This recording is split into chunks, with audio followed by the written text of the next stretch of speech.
사도행전을 기록하면서 여러 편의 설교를 기록하고 있는데 오늘 나오는 설교가 가장 길어요. 14절부터 41절까지 설교가 나와요. 옛날에 이렇게 쓰기도 힘든데 긴 설교를 다 기록했어요. 베드로의 설교를 현대 설교학의 기준에 비춰보면 제가 보기에는 좋은 설교 같지가 않아요. 예화도 없고요.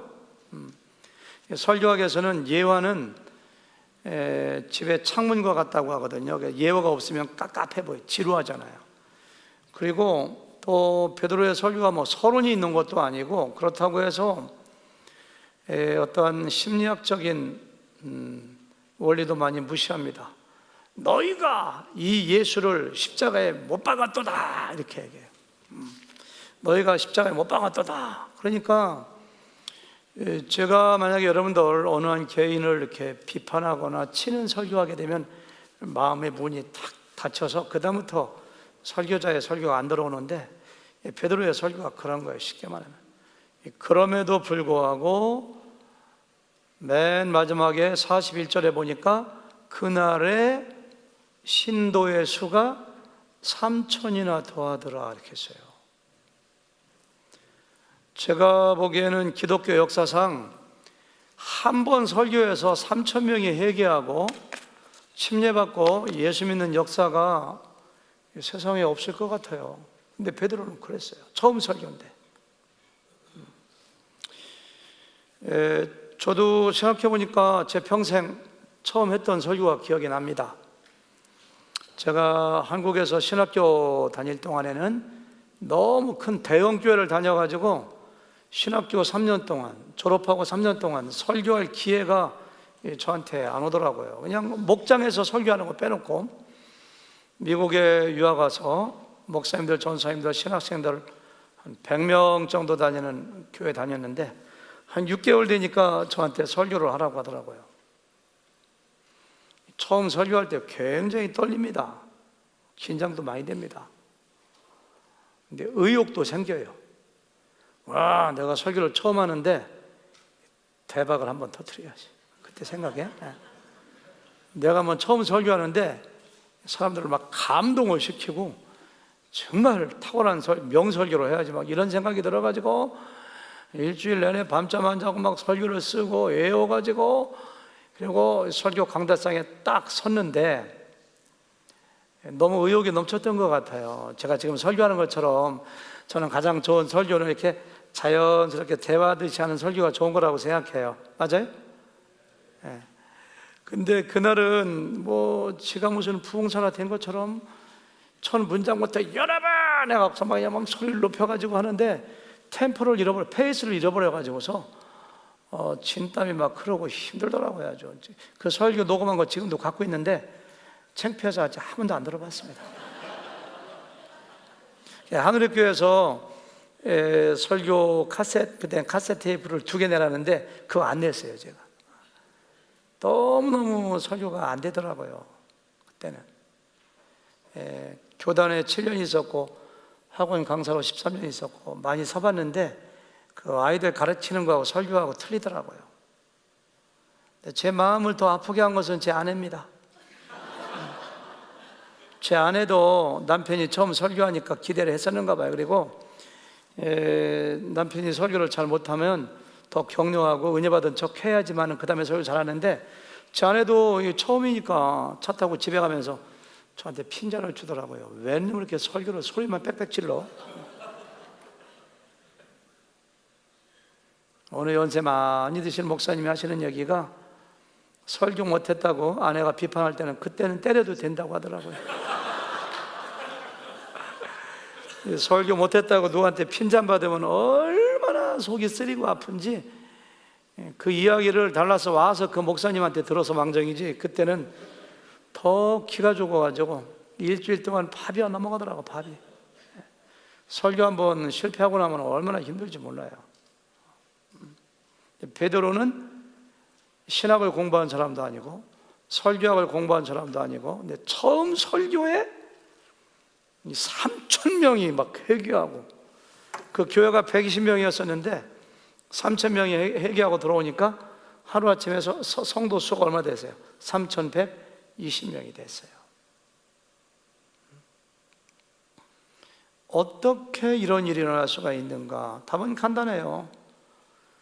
성령이 말하게 하심을 따라 하나님의 큰 일을 이야기하더라. 성령이 하신 거예요. 성령이 물과 성령으로 거듭나요. 그렇게 결론 내려버리면 그 다음에는 제가 할 설교가 없잖아요. 그래서 그럼에도 불구하고 베드로의 설교를 여러 가지 상황이나 조건이나 아니면 내용을 잘 분석해 보면은 3,000명이 회개하고 돌아올 수밖에 없는 환경도 되고 조건도 되고 설교 내용도 되는 거예요. 그래서 그 설교 내용을 같이 우리가 좀 살펴보면서 베드로의 설교 가지고 은혜 받는 시간이 됐으면 참 좋겠습니다. 베드로의 설교는 청중들이 잘 들을 수 있는 마음의 준비가 돼 있었습니다. 설교자가 설교하기에 가장 힘들 때가 언제냐면 설교가 준비가 안 됐을 때도 아니고, 제가 뭐는 한국 가서 어느 교회 설교하는데 한여름에 그냥 에어컨이 안 나오는데 더워서 땀을 얼마나, 더울 때도 아니고 출 때도 아니고, 언제가 가장 힘들었냐면은 성도들이 들을 준비가 안 돼 있을 때는 설교하기가 참 힘들어요. 날 잡아잡수 하고서 시간만 가길 바라고, 눈에는 빛이 안 나고 다 이렇게 퍼져가지고 이렇게 있으면은 설교 못 합니다. 지금 3부 예배 보니까 여러분들 세 사람 빼놓고 눈이 반짝반짝 빛납니다. 이렇게 들을 준비가 돼 있는 거하고, 하나님께서 저 설교자를 통해서 나에게 무슨 말씀을 하시나, 이렇게 언제 한 번은 저렇게 목사님들 한 40명 모인 데서 설교하는데, 목사님들이 설교를 또 잘 안 듣는 경향이 있어요. 그래서 어떤 목사님은 이렇게 고개 숙이고 있고, 어떤 목사님은 다리를 꼬고 이렇게 하고서 눈 감고 계시고, 저는 그런 가운데 설교 못합니다. 저는 그래가지고서 동료 목사님인데도 이름을 불러가면서 누구누구 목사님 눈 좀 뜨세요. 제가 소리를 빽 질렀더니, 소리를 질렀더니 또 그랬어요. 목사님 교회에서 설교할 때 성도들이 눈 감고 있으면 설교하시겠어요? 막 그랬어요. 연세도 꽤 드시 저도 모르게 막 그냥 그분이 또 마음이 넓으신 분이라 씩 웃으시면서 다리 꽁을 풀으시고 팔짱도 풀으시고 열심히 들어서 설교를 잘 했다는 그런 유명한 또 얘기가 베드로가 설교할 때 여기 있는 청중들이 뭐라고 했느냐면은 120명의 성도가 성령 충만을 받고 배우지 않은 외국어를 얘기하고 방언을 얘기하고 술 취한 사람이 술의 지배를 받는 것처럼 막 성령의 지배를 받아가지고, 그러니까 그런 모습을 처음 보니까 여기 모인 사람들이 어쩐 일이랴, 저 사람들 술 취했는가 봐, 새술에 취했는가 봐, 이 호기심을 가지고 있었어요. 호기심을. 그러니까 베드로가 그 기회를 놓치지 않고 그 기회를 딱 포착해서 그 사람들이 저런 모습을 보이는 이유를 설명하니까 거기서 메시지의 능력의 역사가 나타난 거예요. 여러분들 아까 찬송할 때 보니까 박수 치시더라고요. 박수가요, 손바닥 하나 가지고 죽었다 깨나도 소리가 안 납니다. 암만 세게 팍 쳐도 장풍이 불지언정 바람이 불지언정 소리가 안 나요. 근데 양쪽 손가락이 살짝만 해도 소리가 딱 나는 것처럼, 청중들의 저런 현상이 무슨 현상인가라고 하는 호기심이 마음에 가득해서 듣고자 하는 마음이 준비되어 있어요. 거기에 베드로가 그 이유가 뭐야? 라고서 얘기하니까 그 사람들이 말씀에 의해서 회개하고 구원받는 놀라운 역사가 일어난 것을 볼 수가 있습니다. 베드로의 첫 번째 내용이 그겁니다. 저 사람들 술 취한 것이 아니다. 지금이 오전 9시인데 아침부터 술 먹는 사람들이 어딨냐. 술 취한 것이 아니고 요엘서 성경에 기록된 대로 하나님의 영이 부어진 거다, 그걸 얘기해요. 16절, 17절 말씀 읽어볼까? 다시 한번 띄워주실래요? 시작. 이는 곧 선지자 요엘을 통하여 말씀하신 것이니 일러스되 하나님이 말씀하시기를 말세에 내가 내 영을 모든 육체에 부어주리니 너희의 자녀들은 예언할 것이요 너희의 젊은이들은 환상을 보고 너희의 늙은이들은 꿈을 꾸리라, 이렇게 했어요. 베드로가 설교할 때 이 시점을 기준으로 830년 전에 요엘이라고 하는 선지자에게 하나님이 말씀하셔서 말세에 하나님의 영으로 모든 육체에 부어주겠다고 하는 그 말씀대로 지금 하나님의 영이 부어진다는 것은 소낙비가 쏟아지는 거거든요. 영어로 pour, 막 소나기가 부는 것처럼. 지금 여러분들은 술 취했다고 하는데 저분들이 우리가 술 취한 게 아니야. 830년 전에 하나님의 요엘 선지자를 통해서 말씀하신 것처럼 말세가 되면, 언제가 말세냐? 성경에서는 예수님의 재림과 초림 사이를 말세라고 해요. 예수님이 세상에 오셨잖아요. 승천하셨잖아요. 다시 올 때까지가 말세인데, 말세가 되면, 예수님이 승천하신 그 말세가 되면은 그 다음에는 하나님의 영이 막 소나기가, 저지난주에 소나기가 얼마나 밤새도록 온지 물이 막 여기까지 차들었잖아요. 그냥 넘쳐가지고 소나기가 부어지는 것처럼 모든 육체, 18절에 보니까 그때가 내 영을 남종과 여종에게, 구약시대에는 왕이나 선지자나 제사장에게만 부어줬던 성령을 말세에는 여러분과 저에게, 거기 있던 120명에게, 그 설교를 듣고 있는 수천 명에게 성령을 부어주신다고 약속했는데 그 약속이 지금 임하는 것입니다. 이렇게 설교하니까 그 말이 쏙쏙 들어가지. 그 사람들에게 들을 준비가 돼 있으니까요. 한 가지 이상한 것은요, 성령을 받으면 세 가지 현상이 일어나는데요. 첫 번째 현상이 뭐냐면은 너희 자녀들은 예언할 것이요. 성령을 받으면 예언을 하게 됩니다. 믿으시면 아멘. 김선호 집사님 예수님 믿고 성령 받으셨죠? 대답을 안 하시네요. 그 다음 물어볼 것이 뭔지 알기 때문에. 성령을 받으면은 너희 자녀들은 예언할 것이요.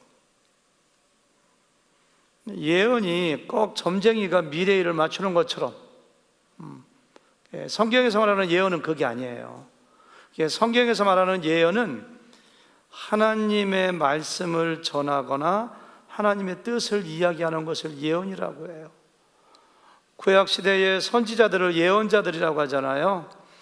구약시대의 선지자나 예언자는 하나님의 말씀을 자기가 먼저 받아 그걸 그대로 전하는 것이 예언하는 것이고 선지자가 하는 일이에요. 구약시대에는 하나님의 말씀을 내 귀로 듣고 그대로 전해야 되는데, 문자적으로 잡기적으로 전하는 것도 중요하지만 하나님의 마음을 알아야 되거든요. 아버지 심부름을 하려면 아버지가 얘야 어디 가서 뭐 해라 하면 아버지 마음 뜻을 알아야 되는 것처럼 하나님의 뜻을 알기 위해서 하나님이 선지자에게 먼저 하나님의 영을 먼저 이렇게 부어주세요. 구약시대에도 선지자에게 하나님의 말씀을 주시면 그 전하는 것이 예언하는 거예요. 예언에는 미래의 일도 포함되어 있습니다.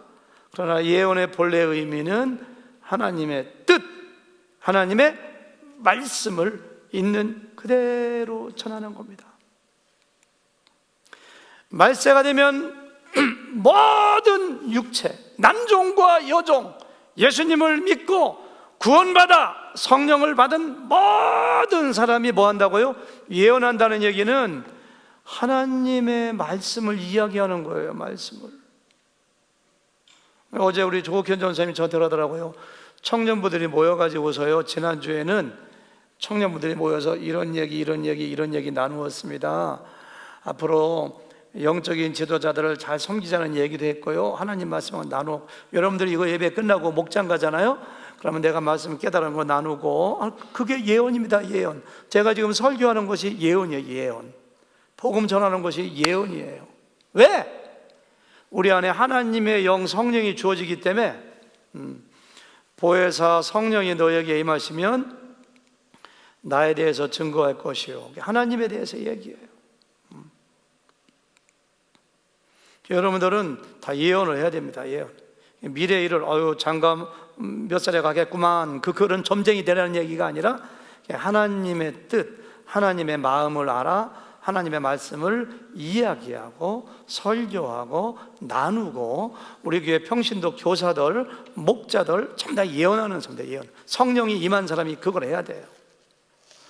고린도전서 2장 13절 같이 읽어보실까요? 자막 띄워주시겠어요? 시작. 우리가 이것을 말하거니와 사람의 지혜가 가르친 말로 하지 아니하고 오직 성령께서 가르친 것으로 하니 영적인 일은 영적인 것으로. 누구를 가르칠 때, 설교도 어떤 사람이 설교 잘하느냐면은 많이 배운 사람 그런 사람이 아니라 성령의 뜻, 하나님의 마음을 아는 사람이 설교를 잘하는. 이거 나와 있잖아요. 지우지 마시고 다시 한번. 나와 있잖아요. 오직 사람의 지혜가 가르친 말로 하지 않고 성령께서. 16절 한번 더 띄워주실래요? 16절 시작. 누가 주의 마음을 알아서 주를 가르치겠느냐? 그러나 우리가 그리스도의 마음, 하나님의 영, 그리스도의 영이 우리 안에 계시기 때문에 그리스도의 마음을 가지고 하나님 말씀을 전하는 사람입니다. 두 번째는요, 뭐라고 되어 있냐면은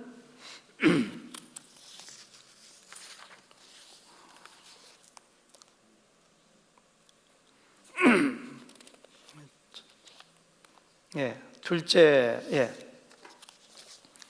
젊은이들이 환상을 볼 것이요. 아까 읽었죠? 젊은이들이 환상을 볼 것이요.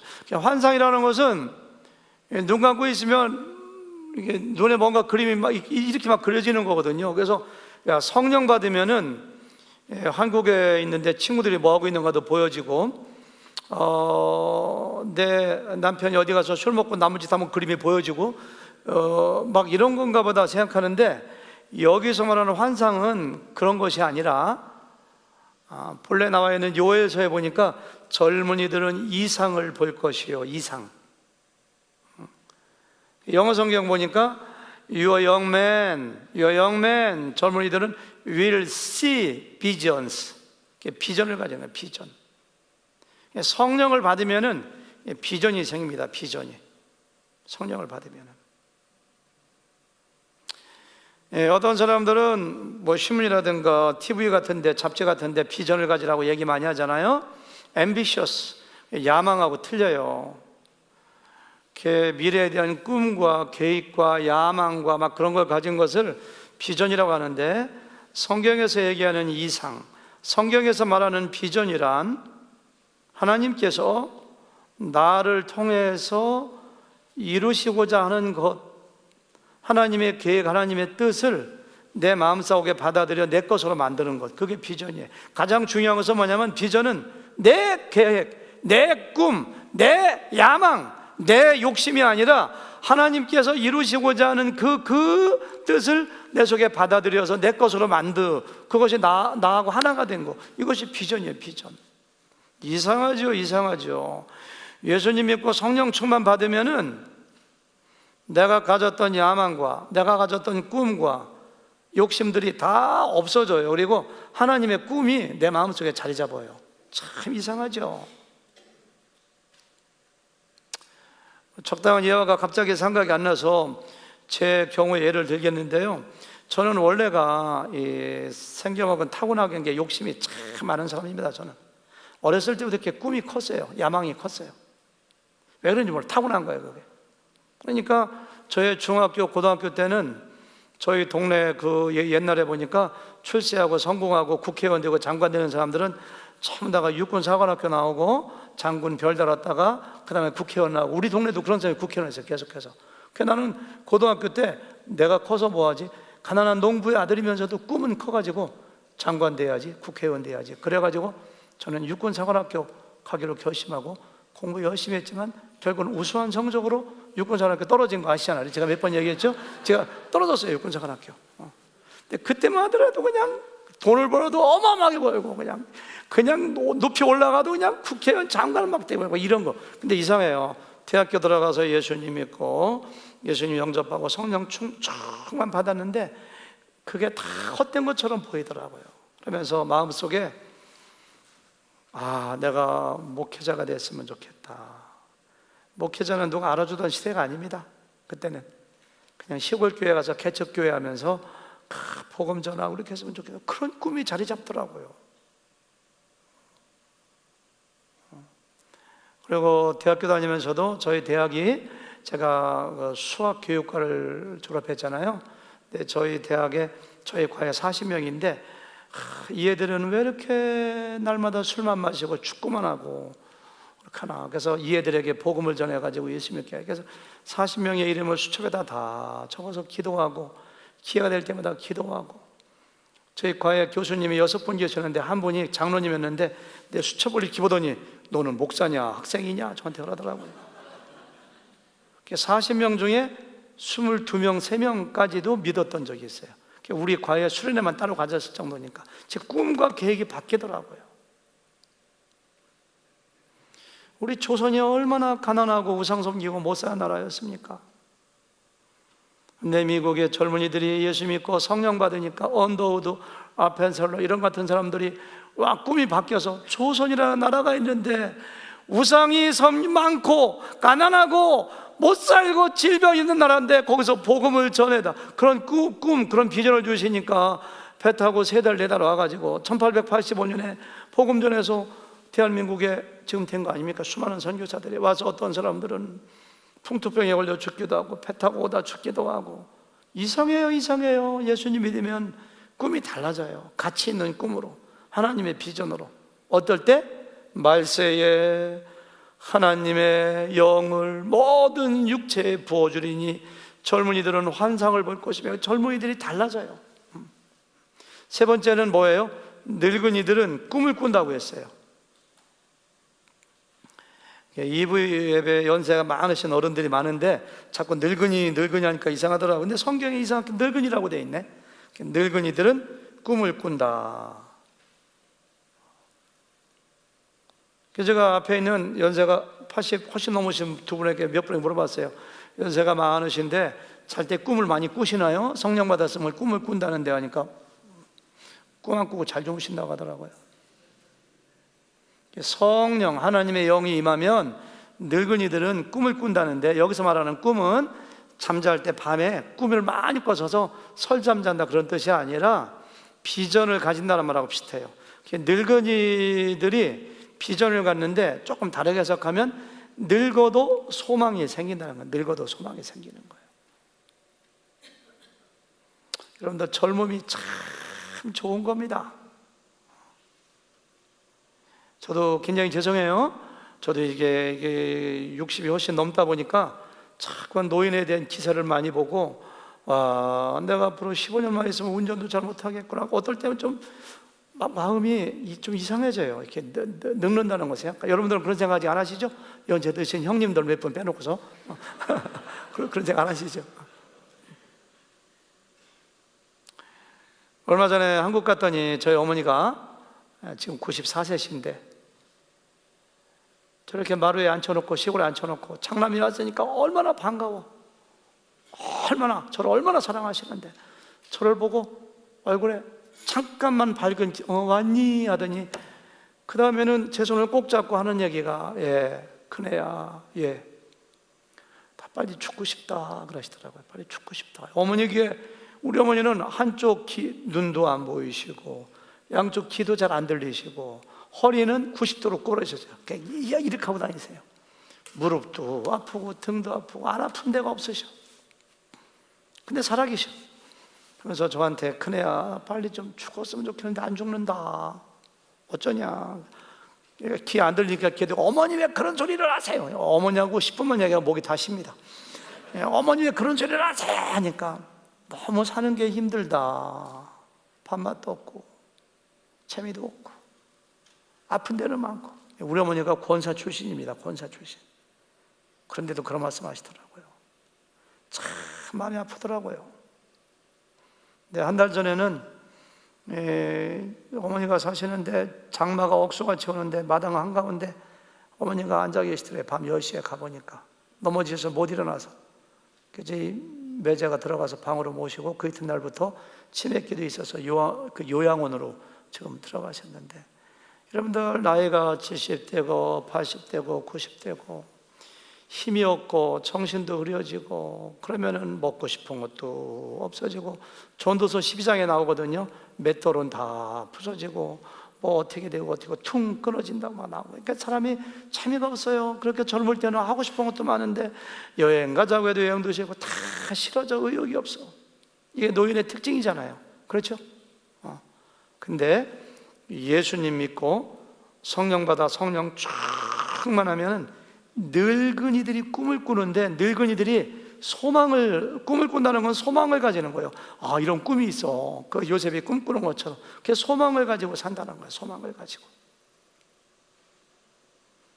예수 믿고 성령 충만한 사람들이 받는 축복입니다. 저는 이 말을 믿어요. 저는 이 말을 이해합니다. 제가 이제까지 신앙서적을 읽으면서 성경 빼놓고 가장 많이 울었던 책이 제가 안희숙 여사의 죽으면 죽으리라, 이런 책이거든요. 74년도에 대학교 1학년 때 그 책을 읽으면서 얼마나 울었는지 몰라. 막 은혜가 막 읽다가 엉엉 막 울었어요. 그 책 제가 고마운 책입니다. 제 아내하고 선 봤을 때 아내가 저 같은 사람 싫다고 두 번째 안 만나려고 하는데 그 책을 선물했더니만은 이 정도 수준 있는 책을 선물하는 남자는 괜찮다 해서 결혼한 책이거든요. 그 책이요. 근데 저는 그 저자 안희숙 여사가 돌아가신 줄 알았어요. 92년도에 제가 한국에서 어느 교회 다니는데 간증하러 오셨더라고요. 그분이 그때 90 몇 세예요. 95세. 세상에, 나에게 가장 감동을 준 책의 저자가 살아있다니. 그냥 가서 그냥 그분 간증을 듣는데 전 그분 간증 잊어먹질 않아요. 자기가 가장 억울하고 분한 게 한 가지 있는데, 일정시대에 신사참배 거부하다가 감옥에 잡혀가서 주기철 목사님하고 같은 감옥에 있었대요. 창문에 보여서 이렇게 수화로 얘기도 하고 그렇게 했는데, 그때 같이 순교하지 못한 게 너무 억울하대요. 그때 내가 일제시대에 고문 맞다가 죽었으면 순교돼서 순교자의 반열 가서 천국에 가서 상급 받을 텐데 도대체가 나는 왜 하나님이 살려주셨는가. 미국 LA에 오셔가지고 김동명 목사님이라는 분하고 결혼해가지고 LA 부근의 침례교를 얼마나 많이 개척했는지 몰라요. 그분이 미국에 와서 그 뜻을 깨달았다고 하면서 살려주신 이유를. 그렇지만 마음속에는 다 천국에 빨리 가고 싶었대요. 빨리 가서 주기철 목사님 만나보고 천국이 얼마나 늘. 그런데 이 나이가 되도록 하나님이 안 데려가셔서 너무너무 힘들다고, 빨리 천국 갔으면 좋겠다고 하면서 얼마 전에는 몸이 이상해서 병원 갔더니 자궁암이라고 해서 덩실덩실 춤을 췄대. 하나님 드시어 암을 통해서 나를 데리고 가시네요. 너무너무 춤을 췄는데 몸이 또 좋아져가지고 가보니까 암이 없어졌다고 하더래요. 그 다음 그분 얘기가 더 재밌어. 그놈의 교인들이 암 나서라고 기도해갖고 나와버렸어요. 그렇게 하더라고요. 95세 되신 분이 천국을 얼마나 사모하는지, 빨리 죽었으면 좋겠어요. 천국이 너무너무, 그분이 너무 힘이 없으니까 이렇게 하고서 간증을 하시는 그 내용이 아직까지 잊혀지지가 않아요. 성령 충만하면 마음 가운데 소망이 있어. 소망이. 사도 바울이 이런 얘기합니다. 나의 겉사람은 후패하나. 겉사람 후패하나는 건 턴아웃, 나이가 없어지는 거거든요. 옷이 찢어 없어지는 것처럼 겉사람이 여기도 아프고 저기도 아프고 뭐 이렇게 쫙 없어지나. 나의 속사람은 날로 새롭도다. 나의 영혼은 날마다 소망을 가지고 천국을 기다린다. 그런 얘기거든요. 나의 달려갈 길을 마치고 믿음을 지켰으니 이제는 나를 위하여 면류관이 준비되어 있다. 그래서 성령 충만한 사람들은 노인이 돼도 절망하지 않습니다. 여러분들 그걸 위해서 기도해야 됩니다. 저도 어떤 때는 이제 오다 보면 70, 80, 90대면 어떻게 하나 이게 정말 양로원 가서 그냥 이렇게 그냥 허공 쳐다보고 있어야 돼. 막 뭐 그런 생각하고 우울할 때가 있는데, 성령 충만하면은 하나님께서 늙은이가 뭘 한다고요? 꿈을 꾼다. 이게 성령 충만함의 특징이에요. 첫 번째는 뭐예요? 성령 충만하면 젊은이가 내 자녀들은 뭐 한다고요? 예언해요. 예언. 하나님 말씀을 가지고 해요. 두 번째는 뭐예요? 환상을 봐. 젊은이들이. 이게 뭐예요? 비전을 가지게 돼요. 하나님의 비전. 세 번째는 바로 뭐예요? 늙어도, 어려움이 다가와도, 환난이 다가와도 절망하지 아니하고 소망을 가지고 살아가는 능력이 성령을 통해서 주어진다라고 베드로가 설교를 콱 하니까 저 사람들 뭐야, 술 취했나? 근데 성령이 임했다고 하면서 가르쳐주니까 그 은혜를 받아가지고 3,000명이 돌아오는 거예요. 두 번째는 베드로의 설교가 왜 그렇게 능력이 있었는가? 예수님에 대한 설교를 했습니다. 거기까지 설교한 다음에 그 다음에는 다른 설교 아무것도 안 하고 예수님이 누구신가? 예수님이 어떠한 일을 하셨는가? 예수님에 대해서만 설교한 사람이 바로 베드로예요. 여러분, 좋은 설교가 어떤 설교인 줄 아세요? 재밌는 설교? 좋은 설교 아니에요. 재밌게 하면 좋지. 재밌는 설교라고 다 좋은 거 아닙니다. 예화를 많이 들은 설교가 좋은 설교도 아닙니다. 어떤 설교가 좋은 설교냐? 예수님에 대한 설교냐? 아니면 자기 이야기를 했느냐? 그거 한 가지만 보시면 돼요. 저는 죽쓰는 설교는 없다고 생각해요. 하나님 말씀만 전하면, 예수님 말씀만 전하면 죽쓰는 설교는 없어요. 제가 이렇게 주일날 설교할 때 여러분들은 잘 몰라요. 근데 어떤 때는 제가 설교가 막 말이 꼬이고 더듬어지고 원고도 이게 있는데 막 앞뒤 왔다 갔다 하고 막 진땀이 나고 설교를 죽쓸 때가 있거든요. 그런 날은 제가 집에 가서 잠을 잘 못 잡니다. 왜 이렇게 설교가 잘 안 되는가? 다음 주에는 성도가 팍 줄겠구나 막 이렇게 생각합니다. 근데 월요일날, 화요일날, 수요일날 지나고 나면은 이런 소식이 들려와요. 목사님, 우리 목장에 어떤 목원이 있는데 이런 문제가 힘들었는데 목사님이 설교 듣고 너무 은혜 받아서 문제가 해결되었대요. 항상 그런 소식이 들려오는 건 아니지만 죽 쏘실 때 그런 설교가 이렇게 가끔 들려와요. 제가 느끼는 게 역시 하나님의 말씀만 전하면, 내가 떠듬어도, 내가 논리적으로 정확히 못 전했어도, 원고에 뒤바뀌게 전했어도 하나님 말씀만 전하고 예수님 이야기만 하면은 죽쓰는 설교는 없다, 이런 생각을 해요. 가장 좋은 설교는 예수님 설교. 왜? 예수님의 십자가의 죽음과 예수님의 부활과 복음만이 사람을 변화시킬 수 있고 성장시킬 수 있기 때문입니다. 제가 35살 때인가? 그때는 저 평신도 집사죠. 어느 교회를 다니는데 교회를 가는데 갑자기 목사님이 이렇게 하세요. 설교하다가 제가 하나님의 부르심을 받고 다른 교회로 갑니다. 오늘이 마지막 설교입니다. 가더라고. 별교회 다 봤어요. 그러면서 그냥 딴 교회로 가셨어요. 300명 정도 나오는 교회인데 그분 가시면 가신 거지 뭐 내가 그분 따라갈 필요도 없고. 그 다음 주에 갔더니만은 새로운 목사님이 오셨는데 한 45분 50분 동안 설교하는데 저하고 아내하고 옆에 앉아서 이렇게 듣고 있는데 설교하는 동안에 예수님 소리 한마디도 안 해요. 예수님의 죽음, 예수님의 부활, 성경 얘기 아무것도 안 하고 이상한 시인한 사람을 개가고 시의 분석만 45분 동안 하길래 제가 별 사람 다 봤다고 생각하고 그러면 안 되는데 그때는 설교 중간에 차마 못 나오겠고 축도할 때 몰래 집사람하고 손잡고 빠져나왔네. 그러면 안 되는데 왜? 그분하고 악수하고 인사했다가는 엮여가지고 계속 전화 오고 그 교회 나갈 것 같더라고 당시는. 그래 그냥 본래 그리스도 목사님 교회로 갔어요.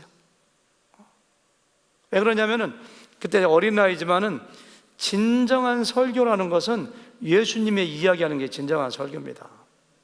베드로가 설교한 거 아닙니다. 베드로가 설교했지만은 성령께서 말하게 하심을 따라 하나님의 큰 일, 예수님의 십자가의 죽으심과 부활을 얘기했다. 그러니까 성령이 하고 싶은 설교는 예수님에 대한 겁니다.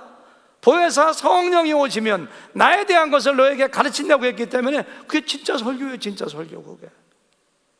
그래서 제가 지난 HKF 때 제가 건강한 속사람을 위하여 그거 가지고 설교하는데 많은 분들이 은혜 받았다고 하시더라고요. 근데 제 고민은 그겁니다. 건강한 속사람, 상담, 치유, 심리에 대한 설교하는데 그 설교만 하면 뭐하나. 저는 설교하는 것은 예수님의 복음이 안 들어가면 설교가 아니라고 저는 생각합니다. 구약 성경을 설교해도 예수님에 대한 글이기 때문에 복음이 나와요. 어디를 설교해도. 근데 상담하고 여러분들 상처받은 거 치료해야 되고 사랑해야 되고 용서해야 되고 그래 그거 설교하라면 뭐 할 건데 그게 설교야? 이런 생각이 들어서 제가 고민한 게 그거예요. 혼자 설교자로서 어떻게 건강한 속사람을 위하여 상담, 치유, 심리 설교하면서 복음이 개체 설교를 가만히 들어가 보면 매 시간마다 복음이 다 들어가 있어요, 여러분들. 그러니까 은혜가 되는 거예요. 그게 설교예요, 그게 설교. 22절에 보니까 베드로가 얼마나 탁월하게 설교하는지 예수님의 생애를 한마디로 요약합니다. 한번 22절 같이 읽어보실까요? 시작. 이스라엘 사람들아 이 말을 들어라. 너희도 아는 바와 같이 하나님께서 나사렛 예수로 큰 권능과 기사와 표적을 너희 가운데서 베푸사 너희 앞에서 그를 증언하셨느니라. 지우지 마세요. 네 번째 줄, 주어가 누구예요? 하나님. 하나님께서 괄호치고 맨 밑에 뭐예요? 그를 증언하셨느니라. 그가 누구예요? 예수님. 하나님이 예수님은 하나님의 아들이요 우리의 구원자요 우리의 주인이심을 증거하셨느니라. 증언하셨. 뭘로? 괄호 열어보니까요, 하나님께서 누구로? 나사렛 예수로 큰 권능과 기사와 표적을 너희 가운데서 베푸사 너희 앞에서 그를 증언하셨느니라. 이렇게 했어요. 여러분, 복음서 읽어보면 예수님이 세상에 계실 때 난치병 환자들을 굉장히 많이 고쳤습니다. 지금도 하나님의 뜻이면 우리가 기도할 때 고쳐주십니다. 그러나 예수님이 세상에 오신 목적은 환자와 병자를 고치기 위해서 오신 것이 아닙니다. 만약에 예수님께서 병자를 고치기 위해서 세상에 오셨다면 예수님 당시에 모든 병자들 다 고쳐야 돼요. 근데 만나는 사람 몇 사람만 고쳐준 거예요. 환자를 왜 고쳐주셨는가? 예수님은 하나님의 아들임을 증거하기 위하여. 예수님이 세상에 계실 때 죽은 사람을 3명 살렸습니다.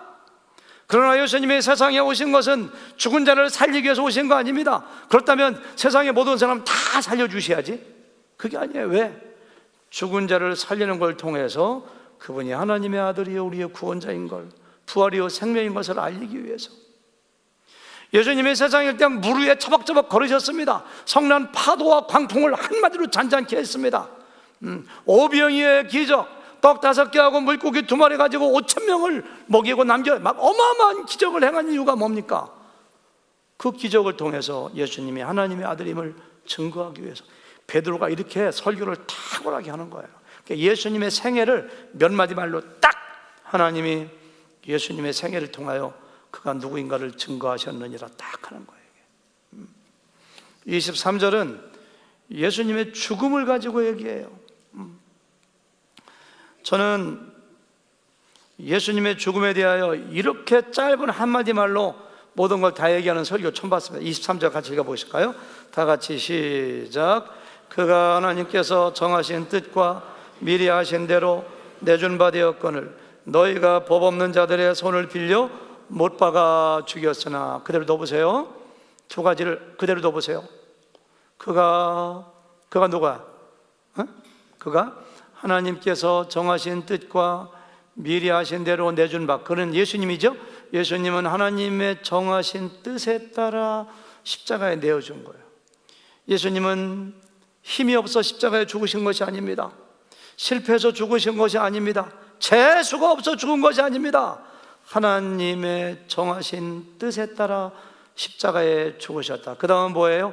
너희가, 베드로의 설교를 듣고 있는 수천 명, 5,000명, 6,000명, 너희가, 당신이, 내가 괄호 닫히면 뭐예요? 못 박아 죽였다 이렇게 얘기해요. 제가 만약 여기서 이런 설교하면 큰일 날 거래요. 아마 베드로가 얘기해요. 당신이 죽였어. 거기 한 5,000명이 있었다면 이런 생각했을 것 같아요. 내가 죽인 게 아닌데 가룟 유다가 은 30에 팔아서 죽였는데 왜 나한테 죽였다고 하지? 아닌데 빌라도가 재판할 때 빌라도가 땅 십자가에 못 박아라 사형한다는 거, 그 빌라도가 죽인 거지. 아니야 예수님 십자가에 이제 밑에 있었는데 로마 병정들이 칼로 막 총창으로 찌르고 못 박아 죽였지 내가 죽인 게 아닌데 이렇게 했을 것 같아요. 근데 베드로는 너희가 내가 죽인 거야 이렇게 얘기해요. 초기 교부 중에서 아타나시우스라고 하는 교부가 있는데요, 낮에 기도하다 책을 보다가 깜빡 잠이 들었대요. 설잠이 들었대요. 꿈을 꾸는데 너무 꿈이 선명해. 예수님이 십자가에 매달려 있는데 누가 올라가서 못을 막 또박는 거예요. 못을 막. 자기가 너무너무 사랑하는 예수님 또 십자가 못 박으니까 화가 나가지고 어떤 놈이야 하고서 꿈속에서 올라가가지고 어떤 놈이 또 못 박아 하고서 얼굴을 확 제껴보니까 그 사람이 자기더래요. 잠이 확 깼어. 하나님, 이 꿈의 뜻이 무엇입니까? 그래, 내가 예수를 십자가에 못 박았다 하더래요. 만약에 누군가 여러분들에게 예수님을 십자가에 못 박은 사람이 누굽니까? 물어보면 로마 병정이 박았습니다 그러면 안 돼요. 누가 예수님을 십자가에 내어주었습니까? 빌라도입니다 그러면 안 돼요. 성경에서는 바로 내가 십자가에 못 박았다고 얘기해요. 이사야서 53장 5절에 보니까 그가 찔림은 우리의 허물 때문이요 그가 상함은 우리의 죄악 때문이라. 내 죄 때문에, 내 허물 때문에, 나를 위해서 예수님께서 십자가에 달려 죽으신 것입니다. 그가 징계를 받음으로 우리가 평화를 누리고 그가 채찍에 맞음으로 우리가 나음을 받았도다. 우리가 다 양 같아서 그릇 행하여 각기 제 길로 갔거늘 여호와께서는 우리 모두의 죄악을 그에게 담당시키셨도다. 이렇게 했어. 여러분, 그렇습니다. 꼭 기억하셔야 돼요. 예수님의 십자가의 사건은 나의 사건입니다. 예수님이 나의 죄를 지시고 십자가에 죽으셨어요. 베드로는 그걸 설교해요. 타협하지 않아요. 청중들에게 아부하지 않습니다. 청중들을 기쁘게 하려고 하지 않습니다. 너희가 예수를 십자가에 못 박았다. 너희 죄 때문에.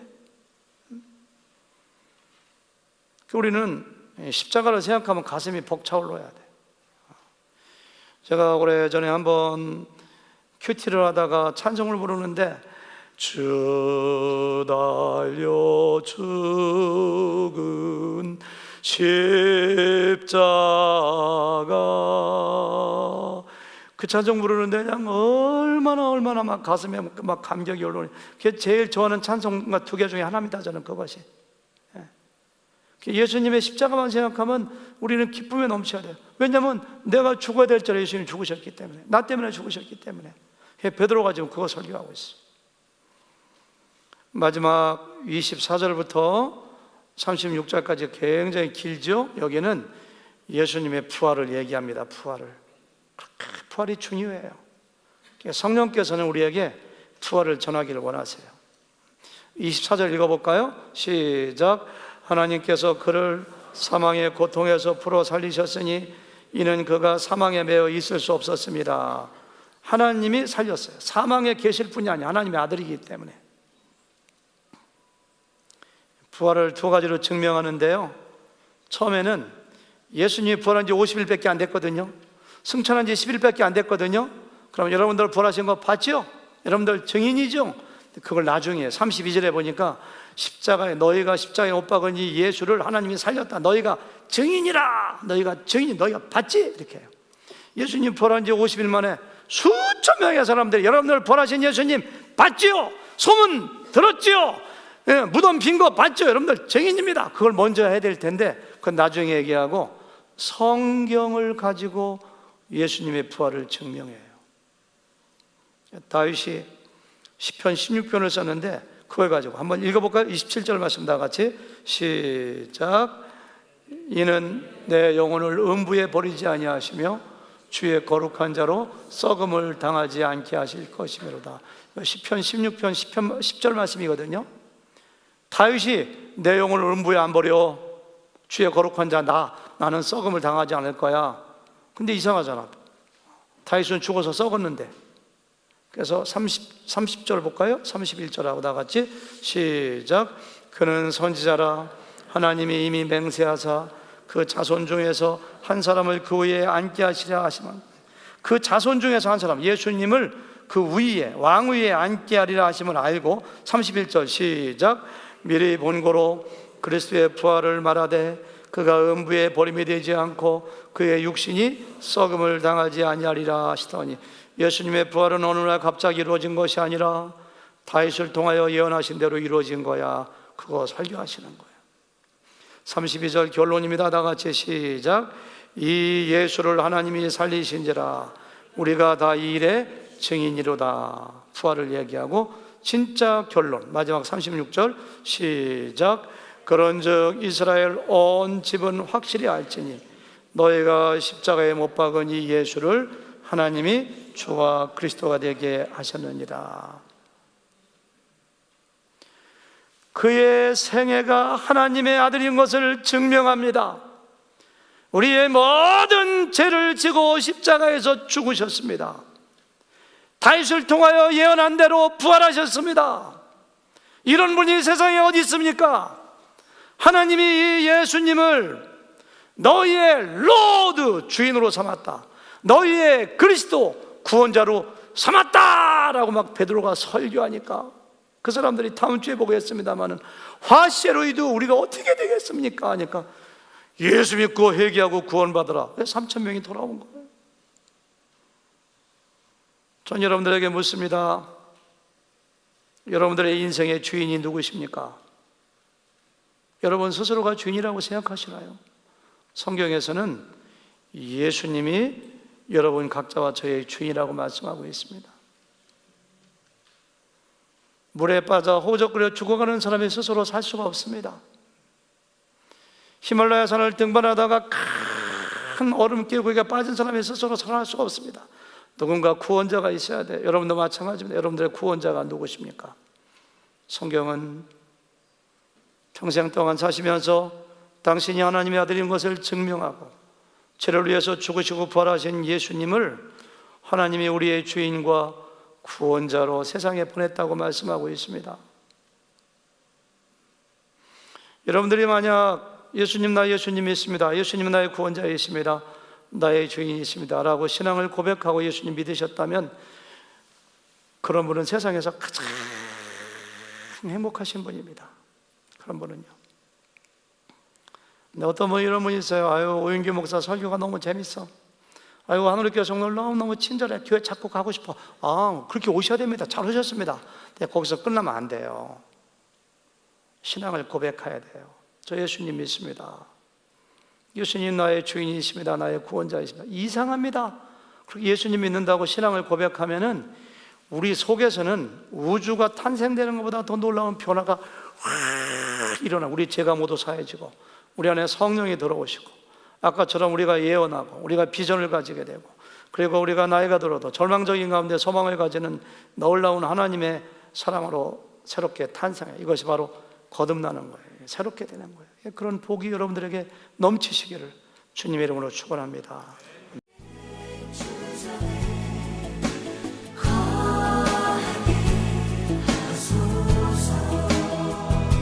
주의